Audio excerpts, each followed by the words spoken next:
debate del proyecto de ley de la Defensoría del Pueblo. Interviene ahora la asambleísta María Cristina Cronfle, representante de Guayas por Madera de Guerrero y Partido Social Cristiano. Estando yo en la Comisión de Derechos Fundamentales y Garantías Constitucionales, ciertamente la figura de la Defensoría del Pueblo era una figura que nos daba mucha esperanza al pueblo ecuatoriano. La posibilidad de tener a nuestro alcance una institución amiga que nos haga acompañamiento constante a las luchas sociales. Y es que justamente no podía ser de otra manera, porque en un gobierno anterior, en el 2004, inicié la batalla de tener el voto accesible para personas con discapacidad. No existían las papeletas en braille, no existía la lengua de señas en las propagandas electorales, no existía tampoco el puesto especial para asistencia al voto de personas con discapacidad por movilidad reducida.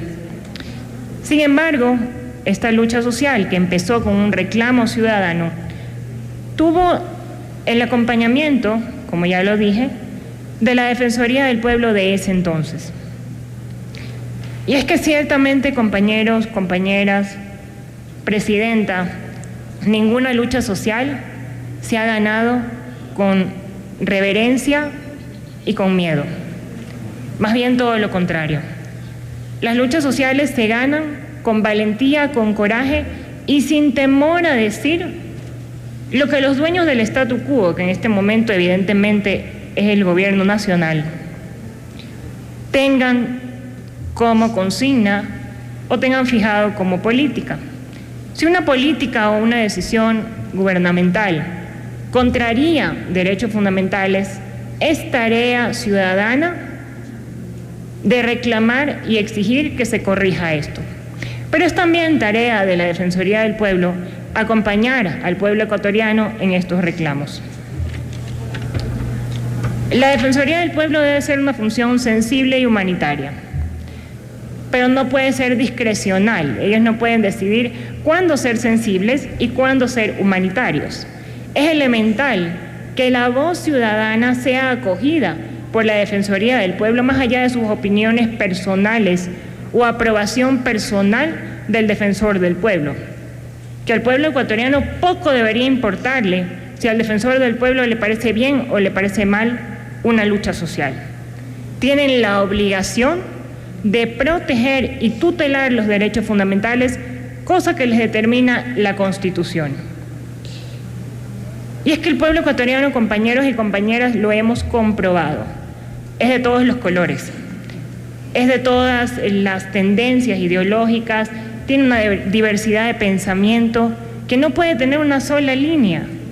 Por tanto, la Defensoría del Pueblo es crítico, a mi consideración, que pueda aprobar o no, si le parece o no, el defensor del pueblo, los indultos, las amnistías, las acciones de inconstitucionalidad, las acciones por incumplimiento.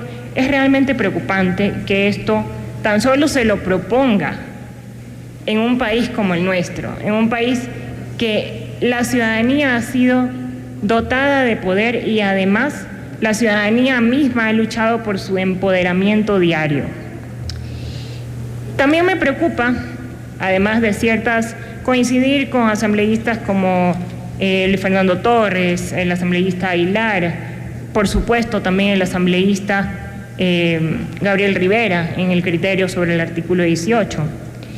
Pero me preocupa además que sí, ciertamente cree que tiene mucha potestad en varias cosas, pero en el artículo 6, en el original, ciertamente esto no lo dice.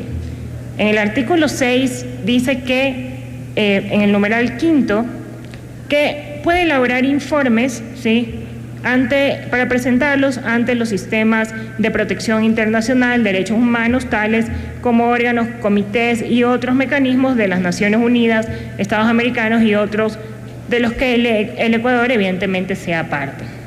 Pero sorpresivamente, no sé de quién fue la idea, que tiene que hacerlo ahora, de acuerdo al informe presentado por la Comisión, en coordinación con la función ejecutiva. O sea, él sí puede aprobar o inaprobar las acciones que el pueblo ecuatoriano pretenda activar precisamente para sus luchas y ejercer sus derechos, pero tiene que ir a pedir permiso cuando quiera salir del país a defender derechos fundamentales en instancias internacionales. Este permiso, evidentemente, siendo la coordinación con la función ejecutiva. Es un poco descabellado, de hecho, completamente innecesario, puesto que el artículo 214 de la Constitución dota de autonomía a la Defensoría del Pueblo. Pero otra cosa que me preocupa, para no extenderme, es que quiero decirles que la Defensoría del Pueblo no tiene derecho alguno a opinar políticamente o a decidir, como les dije ya, en qué lucha se mete o en qué lucha no. Son todas las luchas sociales que el pueblo ecuatoriano emprenda en las que tiene la obligación la Defensoría del Pueblo de participar. ¿Y por qué les digo esto? Porque inmediatamente posterior a la aprobación de la Ley Orgánica de Discapacidades, la Defensoría del Pueblo activó una acción de inconstitucionalidad para rechazar todos los mecanismos que existían de poder exigir a través de la Defensoría del Pueblo y ellos sancionar a través de mecanismos de cumplimiento obligatorio la violación de derechos de personas con discapacidad.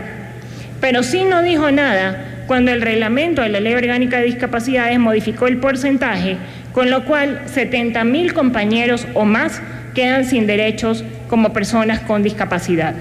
Acabo de hablar en este momento, cerrando el teléfono, con el padre de un niño que recibió el 33% teniendo síndrome de Down. Y la Defensoría del Pueblo dijo que no podía hacer nada respecto de esto. Pero sí pudo poner una acción de inconstitucionalidad en contra de la Ley Orgánica de Discapacidades. ¿Qué sucede con el reglamento? Es por eso que, insisto, la Defensoría del Pueblo no puede decidir discrecionalmente o políticamente en qué lucha se mete. Es elemental que la lucha principal sea la defensa de los derechos de los ecuatorianos. Quisiera yo creer que el artículo 18 de esta ley intentó cuadrarlo dentro de las peticiones en las que la Defensoría del Pueblo sea patrocinador, y no absolutamente todas, lo cual evidentemente sería, además de abusivo con el derecho, sería descabellado. Yo voy a hacer llegar más observaciones, compañeros y compañeras, que están precisamente en la línea de lo ya comentado, pero 10 minutos, ustedes comprenderán, y son testigos, es imposible para poder profundizar en algo tan importante como la Ley Orgánica de la Defensoría del Pueblo. Gracias. Puntos de vista que los planteaba la asambleísta Cristina.